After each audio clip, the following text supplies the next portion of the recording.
Hey everybody, Ryan Molly here, and thank you for tuning in. This week's guest is going to be really cool. The You Pick Six, what I would call franchise. I mean, there's multiple locations in Erie. So this week's guest, John Melody. How are you? Thanks for having me on. Of course, thank you for doing this. Not a problem. And there was no internet at that point. No internet. I mean, the phone was at the end of, the dorm, and you couldn't get the Had quarters a cord attached to it. Well, you couldn't get not even that. It was payphone. Oh wow. You couldn't get the quarters in the phone quick enough to keep the line open to Ireland. You know what I mean? So it was unique to say the least. But you weren't calling your family collect? They wouldn't accept the charges. You know what I mean? So yeah, they're like, don't want to talk to him. Everybody thinks everybody else's business is easier. So there's no doubt about that. So I just heard a quote the other day. It's the same thing but said backwards. Everybody thinks that their job is harder. Right. I've always been dying to ask you this, and I've never really done it. When did you make this decision to transition from coaching to what you currently do? How did you make that decision? Did someone influence you on that? And do you ever miss or not regret, but long for what you previously did? I suppose yes is so to answer the first part of your question, thank you for saying I was good at this and I'm good at this. No, I didn't say you were good at it. So you were great at that. Okay, but I don't. I am.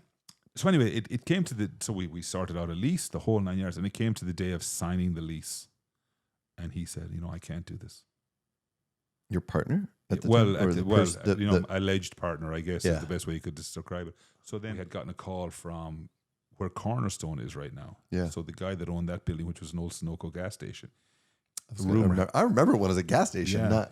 Cornerstone happened after. Yeah, so 2002 we opened that. So I graduated 2001. Yeah, so we opened that in January of 2002, and we opened that on an absolute shoestring. A little bit. So were you like that team? And I want you to kind of introduce that team. Yeah, I mean that special bunch of guys there. I mean that was we played in a national semi-final in Elite Eight. No, in Final Four. Oh, yeah. Final Four, 1998. So that was my sophomore year. Like that was really special to me to see him walking around with you, proud of you, and learning life lessons. Not an Umbro rep, or he was kind of sponsored by Umbro. And when I was at Mercyhurst, we were sponsored by Umbro. So I ended up in a room with 15 people, and everybody was all over him.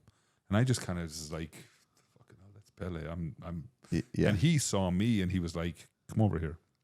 And I have a picture with Pele reading a Mercyhurst, media guide from our soccer team. Anything is what you make it. It is. You treat people well. You get treated well yourself. I mean, I have way more good stories than bad stories I have in this country. And I mean, that's start as you mean to go on.